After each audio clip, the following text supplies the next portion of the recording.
Sounds good.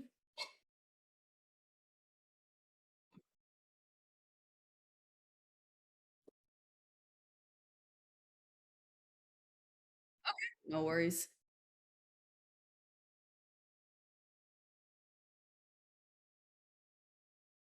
We're close to done. We're just more or less just finishing up stuff for the semester, right? Making sure that everybody's got their stuff. And we already had some graduations for the most part, I think, if not all of them.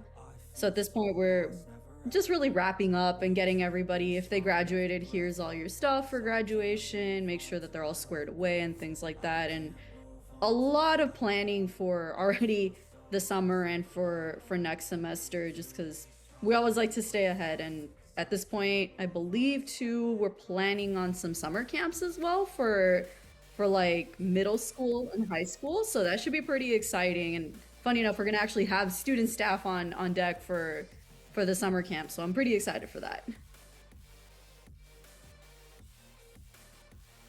So they're from San Antonio, quite a few of them, but not necessarily like within the area. But St. Mary's is pretty unique in that there's a lot of international students. Currently on the program, there's not too many. Um, but yeah, a lot are from San Antonio, or at least from Texas, and even from personal experience. Like I know a lot of people from back home. I mentioned earlier, I was born on the other side of the border and I grew up along the border on the American side. So I know a lot of people from that area where I grew up, and they also come up to San Antonio, to St. Mary's, to Incarnate Word, to Trinity, and things like that. So at least for me, I can at least say a lot are from Texas.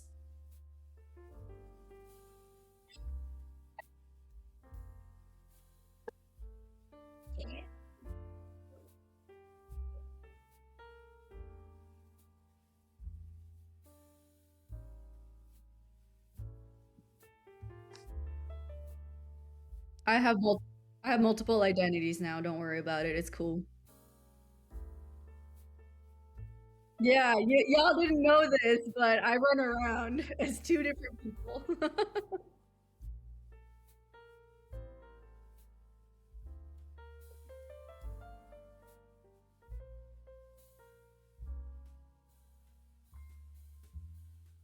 Oh my gosh. Oh no.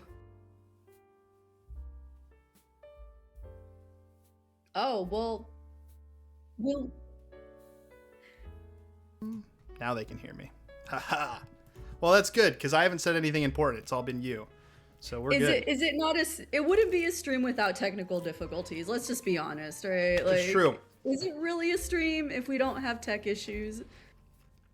It's true. And I guess it's good that I continue to go live before my actual introduction to have my producers in chat tell me everything that I need to fix. So it's good. Um, Yeah. are you guys doing summer camps like based on games or just like a general esports summer camp or I do you think know? as of now, and I need to double check, we have some oriented towards games, but I know we for some of the older students, we do want to dedicate like a day or two to broadcast and things like that, should they be interested in wanting to do some of that. But I have to go in and check the specifics for each week because we do have a few camps at least planned out right now. Nice. That's awesome. I have Yeah, we're dropped the really ball. excited. I've dropped the ball on summer camps again. So I've failed. Honestly, I don't think, it happens. And really, honestly, like with the on and off situation of COVID, like it's so hard to predict. I know that became like True. some of our primary issues of like, we're so excited. There's a resurgence. What do we do? So some of it had to be kind of virtual, or just keep it really small for some parts. That's true. True, true. Um, so I saw you're listed as a volunteer assistant coach. What do you do full time? Do you have a job besides this? Yes, I do. I work at a credit union that's based here out of San Antonio, but we have a couple of branches out in different areas. But I work on the corporate campus here in San Antonio. So the day job is working at a financial institute, and on the side, I'll be here helping out as a volunteer wherever and whenever I can with St. Mary's. So it's That's It's awesome. been a bit stressful sometimes, I think, I'm sure. but we do our best in trying to balance the two. And thankfully, from the get go, we really structured our program around a lot of work life balance and a lot of even study work, study life, study Okay. competition. Yeah, we're really big on trying to keep everything balanced, even with the students. Nice. Are you an alumnus of St. Mary's? Funny enough, my sister is. Your I'm sister. not. Okay. So, yeah, I'm not, but I did work there as an intern previously. So that's pretty much how I fell Interesting. into this Okay. role. I used to work in athletics there for an internship. Then I left there, got another job, and while I was there, I was like, "Hey, what if esports? That'd be really cool." And at the time, I'd really been thinking about it more as like a marketing piece. Like, what if we got all the current athletes like to do a bit of esports for some marketing purposes? But while I was gone, and then I found out that this was coming back, now it became a full-fledged program. So it was pretty exciting to see from a harebrained idea to now we're like a full-fledged program. And I'm guessing it would be the same for anyone else having this harebrained idea, and all of a sudden we have esports, right? Yeah, that's cool. When I started the program at Aquinas, it actually, I don't like to tell the story very much because it doesn't paint a great light for Aquinas, but I was working as a graduate, or I was working on my master's on Right. the side, and I wanted to start a gaming club on campus because there wasn't one, and Yeah. I had one in my undergrad, and I was just part time for this taking my grad school or doing my grad school, and I walked into the student life office, and they basically told me, since I don't pay the student activity fee because I'm a graduate student, I didn't have access to their resources and thus could not Oh. start a student club. Huh. Okay, that's interesting. And I called BS on that garbage, and I sent an email above that person's boss and above that person's boss. Burned a couple bridges in that office, but they didn't last very long there, so it didn't matter. But that conversation got pushed up to the president's office, and then Wow. eventually athletics started asking me questions about esports and then offered me a full-time job when they wanted to dive in. So yeah, that was kind of there's this, like, I guess cool idea or something, and then it kind of morphed into Yeah. something bigger. So Yeah. yeah. And grabbing that opportunity is great. And I'm glad that people saw that again, to use opportunity and that I'm trying to think of the word. I keep saying opportunity, but how many times can I use opportunity in a sentence, right? But it's great to see that someone decided to go for it and really start investing for it, right? Yeah. I think we can all agree esports is a bit of the wild west, so Oh, it's for great sure. to see getting support on it. Yeah, yeah, and I mean, I was kind of in the boat that, like, I was at the time coaching at a high school in the area, and like Right. I didn't need a club there. I wanted to create one, and I was paying all this money, and like I wasn't getting the time of day from this like student life office, and like yeah, that just didn't flow with me. So I rocked the boat like I like doing sometimes, and yeah, I guess the rest is history. Hopefully, yeah. But talking about Aquinas, all right. So this is how I came to reach out to you all.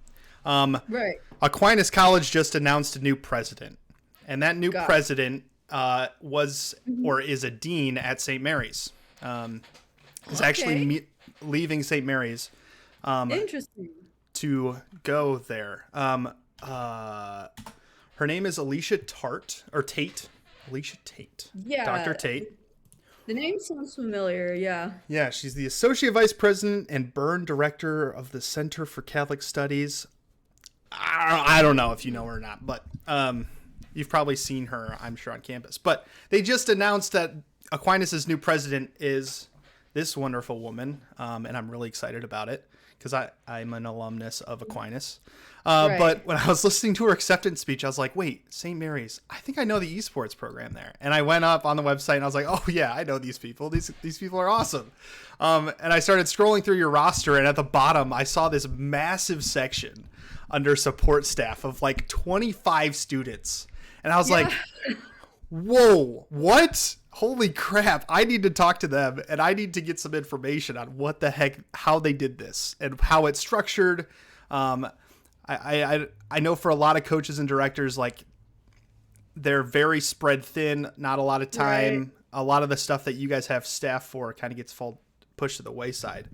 Hmm. So I reached out. I reached out to Yeah. Caitlin, and then she pushed me over to you, and here we are. Here we are. And what an intro! And we'll just kind of go right into it. Of like, all right, who are you? Give me the lowdown. Well, previously known as, was it Tom Screech now? Yes. Previously Hey, Tom Screech. that was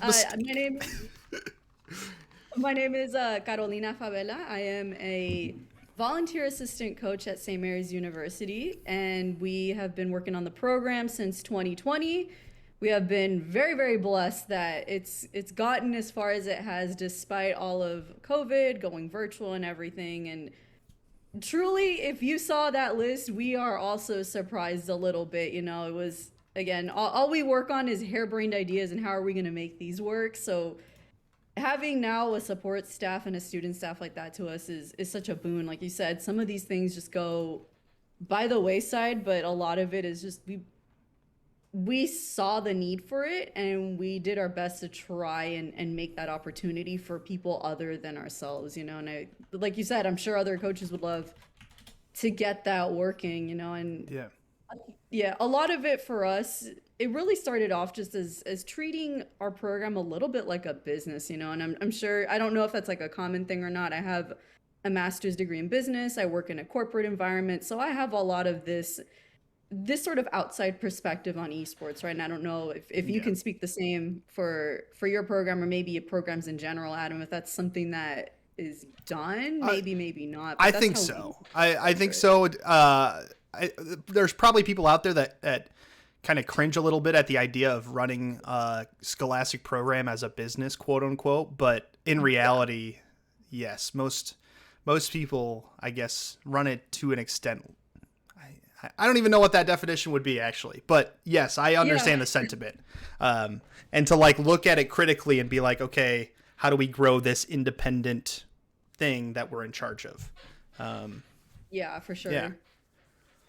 And Um, definitely to clarify on that, not necessarily a business aspect of like how are we gonna make money, right? yeah. Like we're Yeah. not out here like who money, right? But like that in that case, but it's more like of the organizational aspect, right? Seeing these again, what needs can we fill? How are we going to organize this? What's the best solution that's the most efficient as well as within our resources? Like that's more what we're getting at with the business. And I think naturally people just kind of fall into that even if you're Yeah. not aware of it. Yeah, let's talk about what did this look like when it first started. When we talk about the idea of bringing on support staff, like what is that? What did that look like? Was it an idea that spawned from somewhere? Like what did the conversation look like with people outside the program, with administration, etc.? Right. So when we first started it, it was very, very low key, honestly. I know some of our players at the time, they needed some internship hours and some volunteer hours. And I know at St. Mary's University, we're required to have volunteer hours to graduate, right? So at the start, we just kept it really small, just to our players. All right, let's see what we can figure out. Can we work with your teacher to get these internship hours? Who do we need to speak with to turn this into a volunteer hours? And from there it just really sort of evolved on its own. And then by the second year it was very much all right, let's kind of keep testing this with whoever we have. I know we need at least one or two support just to make sure that there's people in the arena, right? At that time the biggest thing was making sure that there was people around to not just obviously monitor the area, but you know, for cleanup, to make sure that the doors are locked at the end of the day, making sure things are organized. And obviously some of us aren't on campus all the time, especially for myself as a volunteer. You know, I have a day job. I'm not around there during my work hours. Caitlin sometimes has meetings to run, places to go, right? So a lot Mm-hmm. of this spawned from a need, and thankfully because we are under athletics, there's already been a lot of experience with that with other Yeah. teams and other parts of it. So we definitely tapped on those existent resources and asking, well, how can we convert this? How can we turn this into something that we can keep expanding? And now people have really seen the success of our broadcast, and thankfully it's turned into like this huge cycle, you know, like we ran these broadcasts on very bare bones. People saw how great they were going. We used that as leverage of, hey, we need more people to help us out. And it's one of those just happy cycles, right? That's It looks awesome. great. We need more people. We got more people. It keeps growing. So a lot of it sounds very cliche. I'm like, it just kind of grew on its own, really. Yeah, that's awesome. And I'm going to get on my soapbox just for a second when we talk about athletics, Go ahead. because there's been a lot of conversation on Twitter about athletics and not wanting programs under athletics. But I think this is another Sure. one of those examples where being under athletics has some advantages. And how Yeah, how absolutely. I kind of look at it in my experience in the last couple the last two schools I've worked at, actually I guess the last three if you count the high school, is if you start under athletics, the floor of support and resources is a lot higher to start with. Absolutely. The future, the negative in my opinion and from my experience, has been the ceiling is lower, or the ceiling is harder to break.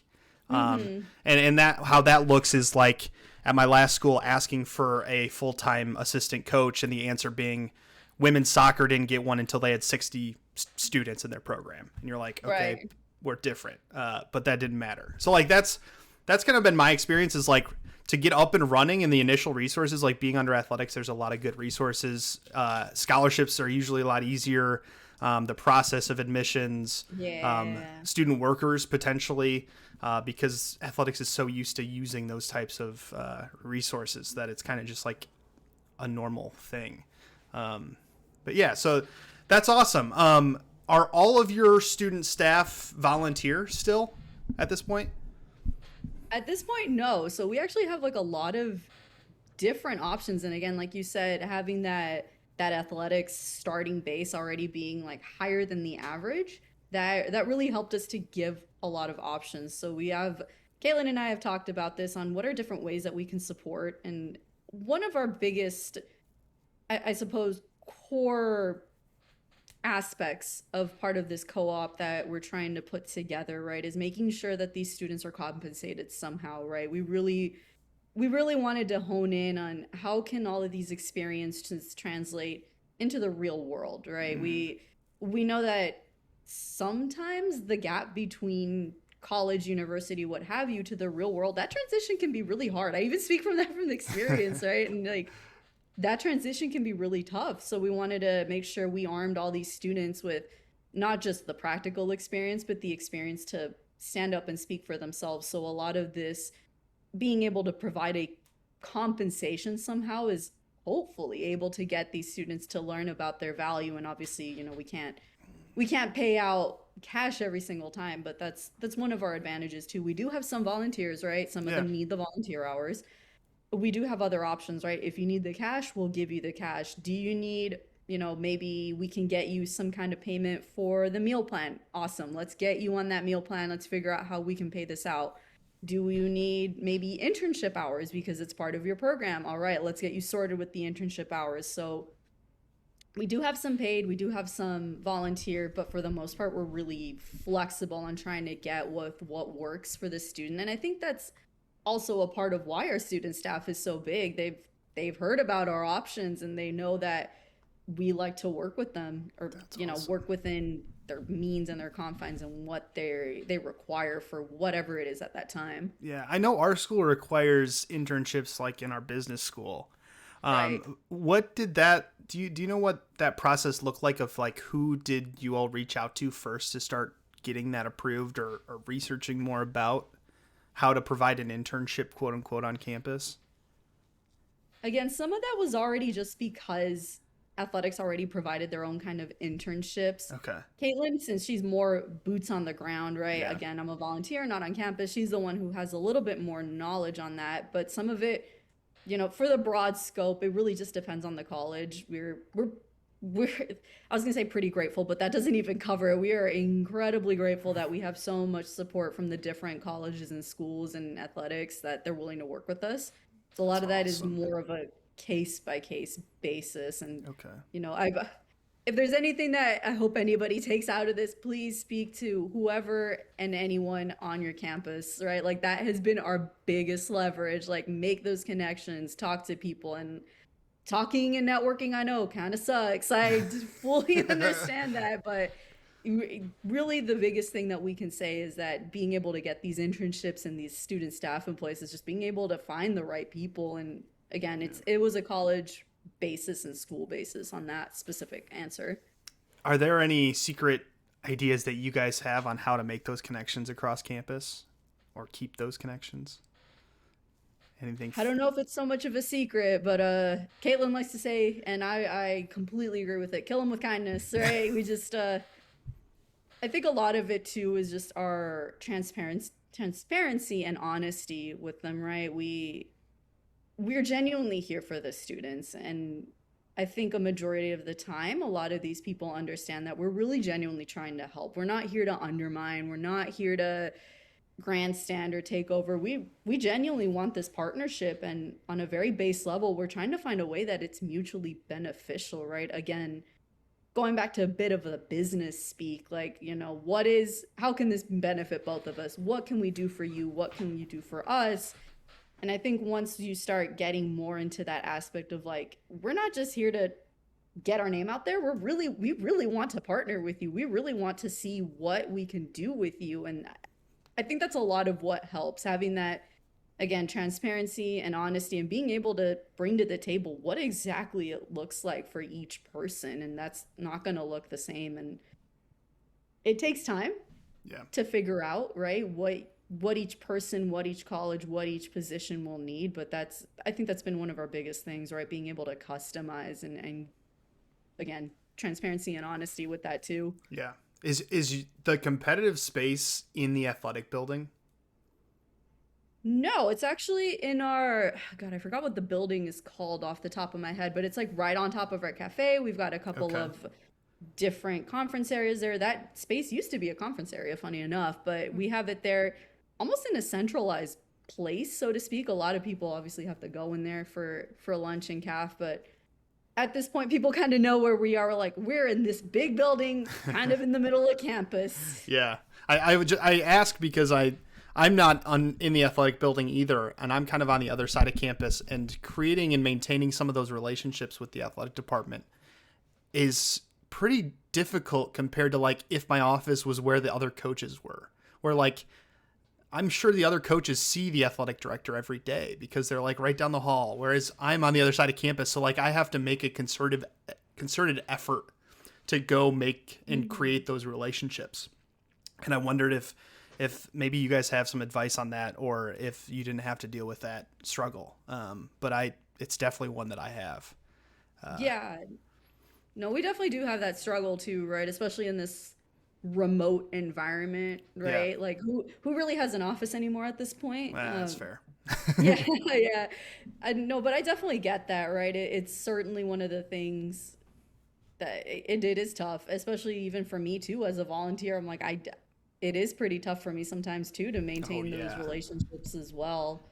I'm sure. Honestly, just this is gonna sound so trite, but like emailing people, honestly, in the most trite don't tell. form. I hate emailing. I know, emails are the worst, I know, but it's definitely like just shoot an email like, hey, what's up? How's it going? Kind of deal, or making sure that people are seeing and being visible. And a lot for us, it really helps as well that our program in particular is very visible. So I think people are seeing us quite a lot.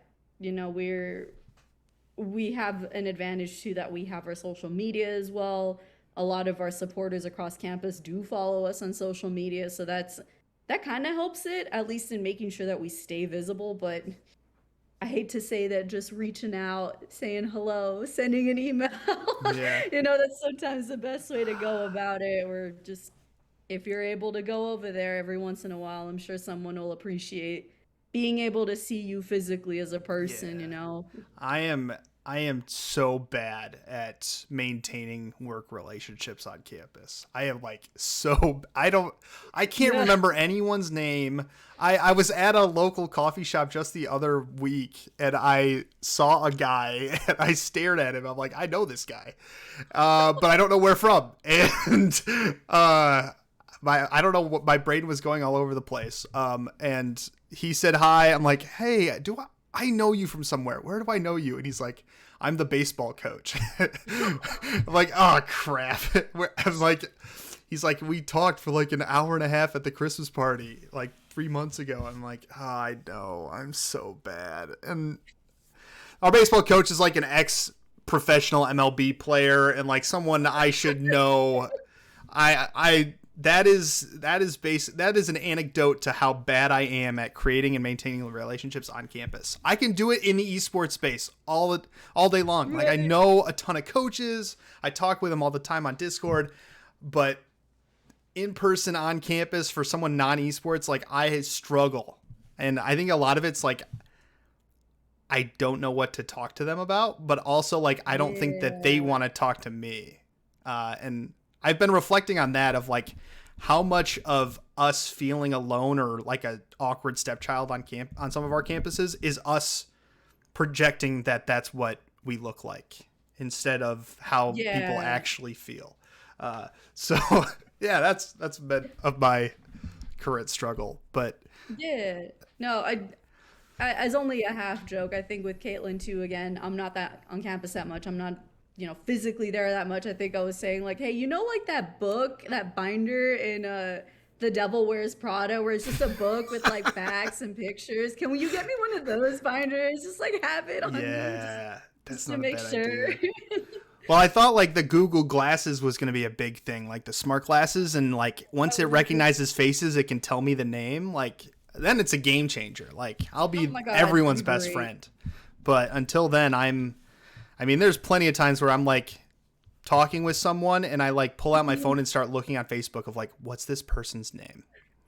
Yeah, Like that's right in if they front of have a them. Facebook, Well, that too. Yeah. Like, or like I'll know, like I follow this person on Twitter, but what is their Right. name? Yeah, it's bad. It's really bad. Yeah. But let's get back to this student support staff. How, Sure. so it's moved beyond just players at this point, is my guess. Yes. How did that go about? Like, what did that look like, and what does that look like now in terms of recruiting people to help or fill positions? Right. I'm trying to think back. I know when we first started, we have, and I'm guessing at your college that they have it too. We have work study, right? So a lot of it really stemmed from that basic, what is available? We knew work study was available. So we started creating postings for these work study availabilities, right? Like, okay, hey, what can we do? What do we need to do? What hoops do we need to jump through basically to make sure like, all right, let's get some positions posted through work study. It was a very small handful, like two or three at this point. I almost want to say a lot of it was really just word of mouth. Like I think at some point even I was surprised. I think even we as staff, as coaching staff, were surprised with just how many people started showing up for wanting to do this. And I know a lot of it too, it really helps that Caitlin and I and the rest of the coaching staff, we're really trying to find ways to support each student. So I think that goodwill has really gone a long way with telling other people like, hey, go work with esports. They're pretty great. They really give you a lot of leverage in what you're trying to do, right? And so some of that recruitment as well is trying to pinpoint who is fit best for a role, right? And again, we treating it again like a business. Does this person fit the job descriptions that we need for, say, social media marketing, right? Are they familiar? Do they know how to make this? What do we need to train them in? And that's part of our recruitment as well. And again, thankfully, we have a lot of good friends on campus all over the place, one of them being the business school. So the business school is able to provide all these skills for the students, right? So Yeah. again, whole ton of I think word of mouth has really gone far for us. I don't know if Yeah. it's the Yeah. same for you. Hopefully it will be. I'm at the very early stages of this now. I just took over Right, this right. program this year. So I have like 3 volunteer student casters, but I want to build that out further. So I'm learning along with everyone else at this point, but I think word of mouth is probably going to be pretty powerful at some point. I hope. Yeah. But what areas do you have support staff covering? You mentioned social media. Yes. What other things do you cover? So social media marketing, we have not just broadcast is in like the technical side of, casting with the OBS, getting all the videos and audio in place. We also have actual casters who do the streams that we do. We if you're really enthusiastic, we really want you on the casting side. The good part on that too with casting and broadcasting is that a lot of times we'll rotate through them, so that big pool of those who know the technical end and those who are willing to actually speak on camera, we rotate those quite a bit. We've also gone into a bit of just general marketing in terms of, say, getting the graphics in place for our camps, right? We actually just recently made a brand book for our stuff, and that was made by one of our interns who's also a player, That's cool. which was, very crucial for that as well. Those are, right now, those are our big primary ones, as well as actually like looking after the arena in terms of making sure things are clean and things like that. At this point right now, that's where we're at. We are obviously hoping to continue to expand with the different roles, but that's where we're at right now. That's awesome. I want to mention Hell on Pause put in chat. I found that as I leverage our degree offerings like graphic design and communications for recruiting, I make those connections on campus. Athletics loves that because it is a bit unique for esports compared to other sports. That helps me connect and show purpose to athletics. That's cool. Have you made any connections on campus with like communications or the marketing department? Yeah, definitely I think some of our biggest supporters is actually the dean of students. And so all of that office over there, they're big supporters of us, as well as I mentioned earlier, the business school. We actually ran a Super Smash tournament for them, and they were like thrilled that we ran that for them. So now we're hoping to continue to use that in like, hey, you want to help us do some businessy stuff? That's awesome. Yeah. That's awesome. I know we have some ideas too of how can we use some of the other different, like the person on chat was saying, talking about using the graphic design skills and the marketing skills. A lot of that is just through the students. If we see that a student has that, we're like, hey, we're in need of your skills. Do you want to give this a shot in I almost want to say like a low risk environment, right? Yeah, like you're still in school. And I think offering that low risk for something that can be as high risk and in business and marketing and design, right? Like, hey, try it out here. See how it works for you in our environment. We're not gonna punish you. You're not gonna get fired, right? Like we want to give that space for these guys too. Yeah, that's awesome. Lost my train of thought. I was actually I just remembered too. We're on pretty good terms with the of recruitment as well. Okay. Now that we're look at them, they've been on our stream once or twice to talk about the school and things like that. I'm trying to think. Those are like the biggest ones that I can think of off the top of my head, besides obviously athletics. Okay. Yeah, we worked with Wellness Center before I got here, was doing esports intramural tournaments, and we partnered with them when I got here, and we co-hosted a Smash event with them, which was really cool. Finding those connections on campus that like would want to host a tournament just for fun to like grow their brand, I think is so cool. I just saw another one. I don't know if I've mentioned it on the show before or not, but Grand Valley State, where Chris Bilski is, he ran I believe Apex or Call of Duty tournament, and it was with the campus safety department, who wanted to just like connect with students more, and it was a huge success. And those types of connections I think are so valuable for a new program and one that wants to expand and get more resources. So that's awesome. No, for sure. That's actually pretty. Campus safety is not one I would have thought of, but here we are, I guess. Yeah, there must be. I'm sure that campus safety department and maybe a lot of campus safety departments want to connect with students more and don't know how to do that. So there might be an opportunity elsewhere. Now, how do you manage all of these folks? There's a lot of people. Yeah, there's a lot. If you know that. Yeah, no, I do. I watch how the things get sorted. Obviously, we run a lot through Discord. Thankfully, a lot of the students already have Discord, so we have that centralized communication area.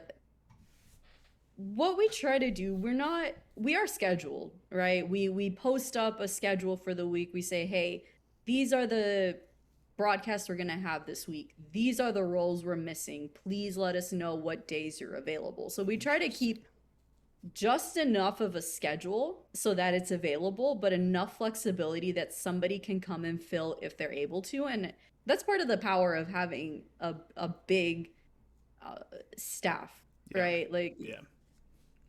in some ways they almost self manage themselves too, and we do have team managers, and we do have those who have been there with the program from the start, who now have the tenure to be able to even lead the other students. So a lot of it is we're able to delegate with a lot of confidence to some of these other leads, that they can find who they need, they can ping people when they're not available, and confirmations like that. So, you know, a lot of the management, we give the leads the tools to learn how to manage. And if they're Yeah. having questions or they're having issues, they come back to us. You know, I keep going back to running it like a business, the same way you would with any other department, right?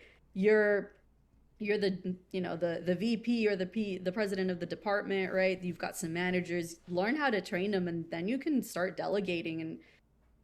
And we're really, really blessed that we have a lot of team leads that have really grown into the role, and it's been really incredible to see, even just like a little bit from afar, just the way the chat goes. Hey, I can do this. Hey, I can do that. I'm not sure how to do this. How can we do it? I'll come in to train you. You know, a lot of this is also just self-managed, which is pretty incredible to see almost in real time, that shift of, we're not sure how to handle this, to by the end of the semester or the year, I know exactly how to do this. I know who I can call on and who to rely on and things like that. Yeah, that's true. Yeah, I think a lot of us coaches aren't really good at that.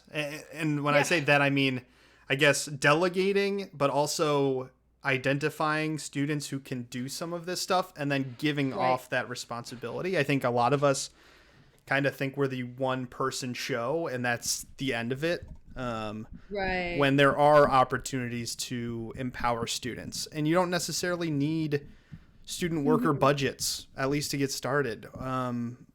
Like, there are students who want those experiences or who enjoy doing it. Just like your walk-on competitors who aren't on scholarship, there's probably students who would be interested in casting. I know at Aquinas, for us, like, our casters were the people who didn't make the team during tryouts. Like, we would just invite them to stay on as casters, and that's kind of how we did it. But that's cool.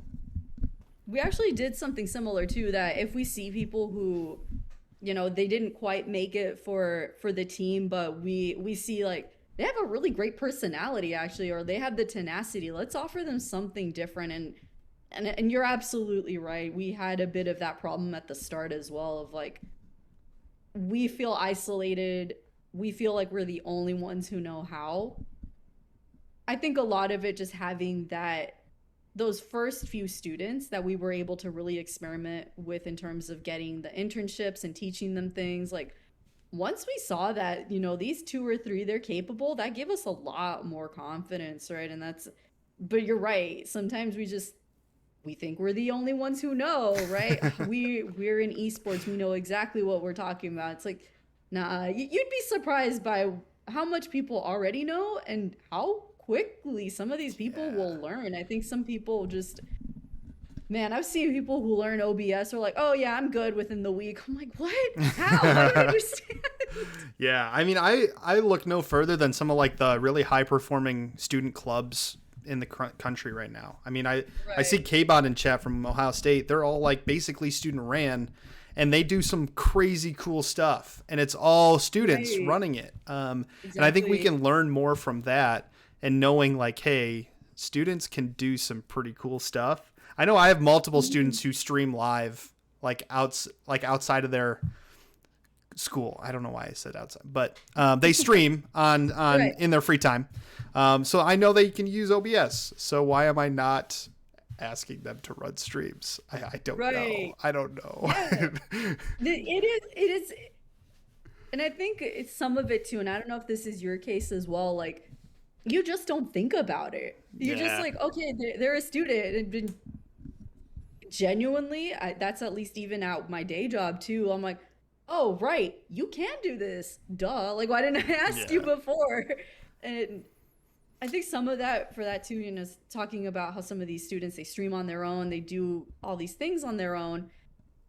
I think maybe part of that student run is just they know what's going on. They're heavily in it, right? They know exactly their peers and what they're interested in. Just maybe trust them and what they've got to say, right? And I think we come from a good place where we like to hear their ideas. We hear them out. We try to incorporate their ideas in such a way that still represents the brand, but students know a lot. And if they are the people you're trying to target, you should probably listen exactly to what they have to say as well, you know? Yeah.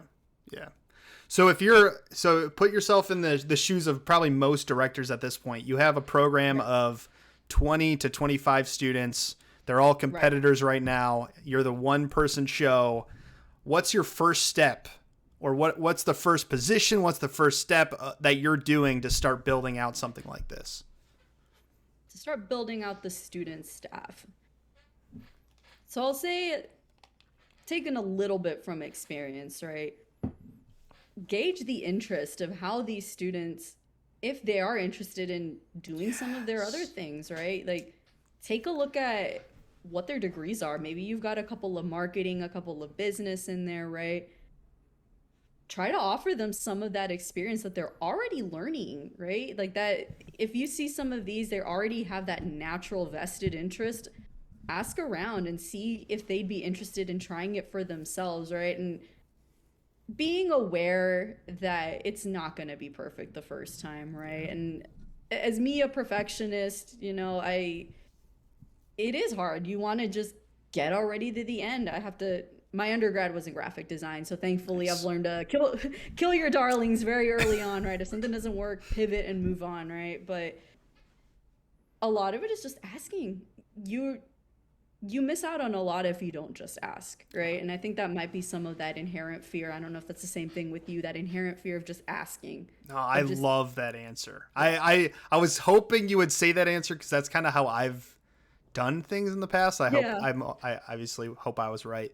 But listening to your students, like, what do you have in your tool belt to apply?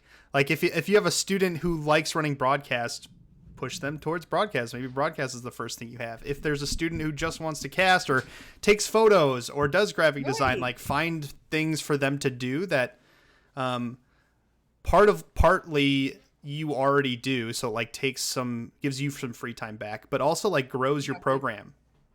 So, like, if you're not doing graphic design and you have someone who can do graphic design, like, have them start doing graphic design. Exactly. That's amazing. That's a great answer. Yeah. That's, again, just asking. And I think it also gives the students more of a stake in the program too, right? Now you're listening to them, you're getting them involved. Now they feel like that ownership. And even me too, right? As a volunteer, but I'm still speaking with the rest of the coaching staff. We're always trying to come up with new ideas. I have a vested interest, obviously, as a coach, but now we're turning their own interests back into the program. So now these students are starting to get really invested into the program and really starting to see, like, what can I do personally to make this succeed beyond just the game? And now, again, it goes back into that same cycle that we talked earlier. They become invested. They want to do more. You give them more opportunities, and it just keeps growing and growing like that. So I think part of it too is just listening and asking and giving them that opportunity to get more invested in what they're able to do and something that they're already a part of, right? I think that's been one of our biggest assets in the program. I think I can say with confidence, everybody in the program, student staff, us as coaches, even the rest of athletics, the players, we're all very invested in the program. So give them that chance to get invested. That's how we've gotten so big. We see them just flourish and shine once they have that interest in place, That's awesome. That's so cool. Do you have, like, is there an all-star student that you guys have that, like, just owns everything? Like, do you guys have one of those? Yeah, no, I mean, on a biased side, everyone's a superstar, right? But obviously, obviously, but every parent has their favorite, even right, right? Right. But I will say, one of our earliest student staff, she came on board basically day one honestly, you're very close to day one. Her name is Lily, and she's been incredible, right? We've seen her start from just kind of managing and doing some of the minor things around the arena to now she's a full-fledged team manager, right? At this point too, she's an ambassador. I believe she's an ambassador for Level Next now. Let me double check these Oh, notes. Like dang. she's really come into her own. She's been featured on other streams. She's, Caitlin and I have talked about it. She's been our biggest case study of like, look at where she started and look at where we've come to now. Like she's been able to really do a lot more, and she's still in school. She's still here with us, and we're oh boy, we're really gonna miss her once she graduates. We still got some years, but we Lily has really been one of our biggest, I think, advocates for the program and our superstars, and it's really grown from there. And seeing kind of what she's been needing, what's been missing. We're grateful that we have very frank conversations with her. But as long as our superstar is Lily, but That's the rest awesome. are also Yeah. superstars. Yeah, it says her position is student lead of esports operations. That is a Exactly. fancy title.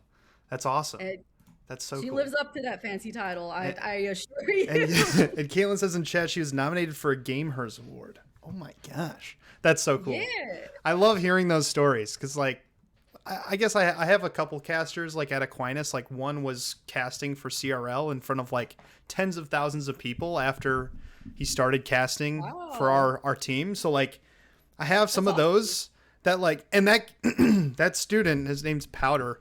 Like he got involved because he tried out for the Rocket League team and he was like silver and we had an all champ roster. And I'm like, dude, you Oh, can't, you're not gonna make the team, but like I need casters. And he's like, sure. right. And then it like sent this like casting career onto a trajectory that's super cool. And it's, yes, it's a little bit about what we've done, but a lot of it's like these students are just amazing. Like some of these students are just like go-getter, super talented students that just like run with it. All we needed to do was, what I like to say is I just unlocked the door, but all I needed to do is unlock the door and they just ran. So I Yeah. love hearing those stories. I mean, end of the day, isn't that what we're here for, right? Like we're just here to give them that push Most in of the us, right yeah. direction. Yeah. Yeah, and like that's I mean, I love hearing that too. That's pretty awesome. And even casting is pretty I've done a little bit of casting. It's daunting. I can't kudos to him for being able to True. get to that point. True. Yeah. Him and another student who tried out, they ended up being duos. And they just, I mean, they killed it. Sometimes you get some students who get on the mic as a Yeah. caster and you're like, they're not very comfortable Yeah. there. But for the most part, I've never had one they're like, I regret putting them on a mic. Like once they get Yeah, going yeah. and feel comfortable, like they're better than what I would do. Yeah, So for yeah, sure. I love that. That's super cool. Any other advice that you'd give to a program that's thinking about adding support staff or growing what they already have? Any other advice? Yeah. Hmm. Key learnings, mistakes Yeah. you've made. Mistakes we've made. Haven't we all made plenty of Yeah. mistakes, right? True.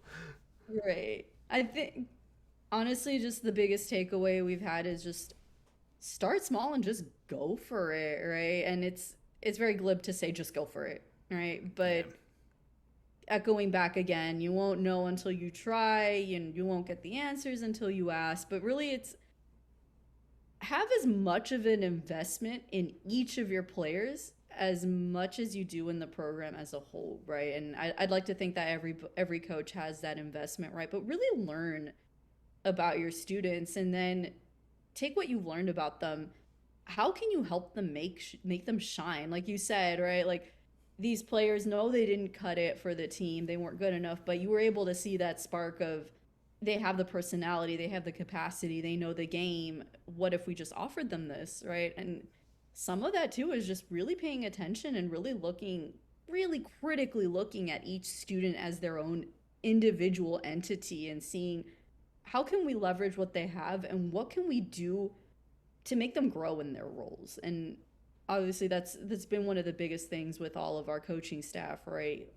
Really arm them for the real world. And some of it as well on a personal note, right? I got involved with this program because I worked at the school previously, right? Yeah. But trying to break into esports when you're not into esports, oh man, I cannot be the only one, but it definitely is really difficult. No, And so you're a not lot the of only this, one for sure. yeah, no, and some of that too is just how can we create these opportunities for these students who may never get this chance to give them that chance, right? And I think once you start seeing there's so much to esports beyond just the game, and how can we leverage what each individual offers, I think those are the biggest things that I can really say for other directors out there. Learn about your students, learn about your players, get invested in them, and see what you can do for each of them, and then from there it turns into the asks, and then it grows and grows and grows. That's awesome. Cool. Well, thank you for joining me. Where can people follow you or get connected with you? So people can follow me. I have like very little social media. I am not on Twitter. I have heard that has been Oh. for the. I have heard that has been for the best. So I'll be like, all right, No. we'll keep myself sane here at least for me. It gets overwhelming at least, but you can find me on Discord at Tropic of Taurus. I think if not, I can give it to you and you can post it in the chat. You can also find us at the St. Mary's, the official Twitter there. You can get a hold of any of us there, just adding us. And our St. Mary's Twitch. I mean, our St. Mary's Twitch, yeah, St. Mary's Discord as well. You can find any of us just hanging out there. But the best way to get a hold of me is really through Discord.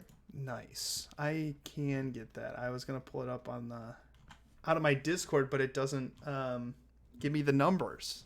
Okay. So maybe you'll have to send it to me. We can post it in chat. There you go. Oh, beautiful. Thank you.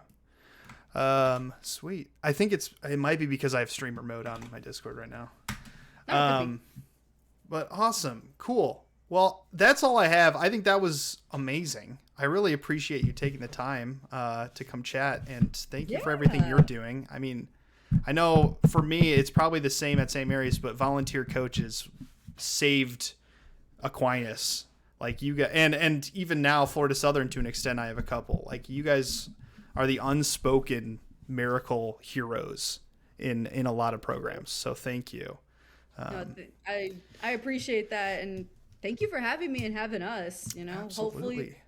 hopefully we've been able to impart some wisdom upon any others. But again, you have for me. Oh, well, I'm great. stoked. I'm happy to hear that. Yeah, no, you guys. I mean, like I said, I saw that page and I was like, holy crap, I need to talk to these people. And why not put them on the show? So I'm glad we had you.